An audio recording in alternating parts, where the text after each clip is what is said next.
The first thing I'll say before diving into the real meat of this topic is this.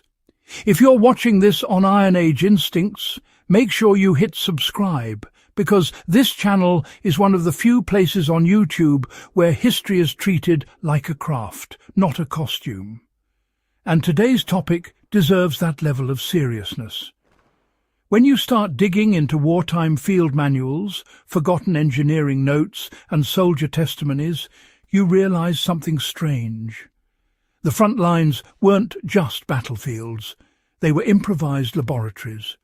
Yet many of the most reliable heating methods weren't even used by the soldiers who needed them most. Some were overlooked, others forbidden, and a few were simply lost in the noise of war.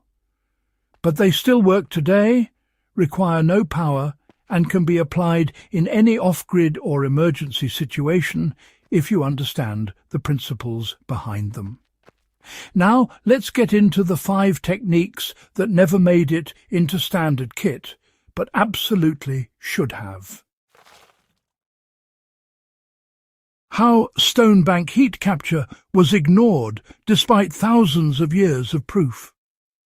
Long before the Second World War, European peasants and steppe cultures relied on stone bank heating, walls built from dense rock that absorbed fire heat during the day and released it slowly overnight. The science is simple. Heavier materials store thermal mass better than light ones.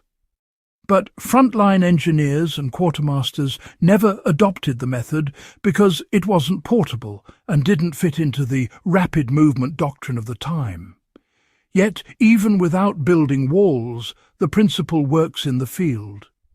If you heat a cluster of dense stones around a small fire, then bury them under soil or wrap them in canvas, they give off steady warmth for hours. I've tested this 6 melon-sized stones, heated for 40 minutes, kept a 2-man lean-to warm for nearly the entire night, even at freezing temperatures. Anyone living off-grid, camping, or facing a blackout can replicate this by gathering the densest stones available, preferably river rock or granite, and cycling them in batches. It's low profile, silent, and incredibly effective. Why trench steam pits were banned, yet outperform modern heaters? There's a reason Second World War Command discouraged steam pits. They produced visible vapour columns that could reveal positions to enemy aircraft. But the technique itself, borrowed from Sami and Siberian practice, remains one of the most powerful no-fuel heating solutions in existence. A steam pit works by heating water-soaked earth to create radiant humidity that warms both the air and the occupants. To apply this today, you only need a shallow pit, a waterproof layer like a poncho or tarp, and very hot stones.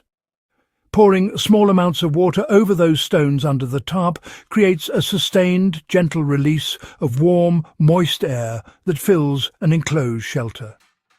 I've used this in a canvas tent during a mountain storm and achieved nearly sauna-level warmth with only a handful of fuel. The trick is moderation. Too much water suffocates the heat, too little produces only dry warmth. Second World War manuals acknowledged the concept but warned against it because steam could betray a concealed position. Today, that's no longer a concern, and the technique becomes one of the most efficient emergency heating options available. So, here's how soil-insulated fire trenches really outshine any metal stove for silent heating. During the Second World War, soldiers were always digging fire trenches, but interestingly, they rarely used them for indirect underground heating. The idea, honestly, is pretty straightforward. Rather than building an above-ground fire and letting all that heat just drift away, you dig a narrow trench, put your fire at one end, and channel the heat through the soil using a covered flue. The ground itself traps the warmth, muffles any noise, hides the flame, and over time slowly radiates heat along the trench. In practice, this can warm an entire shelter without a single open flame in sight. I gave it a go myself, dug a 4-foot trench, covered it with flat stones and soil, and set the fire at the downhill end. Within about 30 minutes, the whole sleeping area felt like it had radiant floor heating, honestly. Now, soldiers didn't really use this method widely because, well, it took time and effort, and during wartime, mobility was more important than comfort. But for modern survivalists, homesteaders, or anyone toughing it out during a blackout, it's a heating system that needs almost nothing but a shovel and a bit of patience. You know, fat lamp radiant heating was actually quite common in ancient times, but it was pretty much ignored during the Second World War. Civilizations have used tallow lamps for thousands of years, not just for light, but for heat as well. Soldiers back then had access to fat, rations, grease, and tins, yet tallow heating was still rare in the field. Part of it was down to logistics, part of it was the military's obsession with standardization, and part of it was this idea that it produced too much smoke. But when you control it correctly, fat lamps give off steady, clean heat. To make one, all you really need is a tin, a strip of cotton, and some rendered fat, or even leftover meat drippings, if that's all you've got. The wick should be kept small, since you want heat, not a big flame. The result is a compact, long-burning heat source. Indoors, during a blackout, a single palm-sized lamp can actually raise the temperature of a small room noticeably after just an hour. It's not glamorous, sure, but it's historically grounded and exceptionally practical. Let's talk about heat-trap textiles, something that was almost never issued, even though these setups could outperform wool.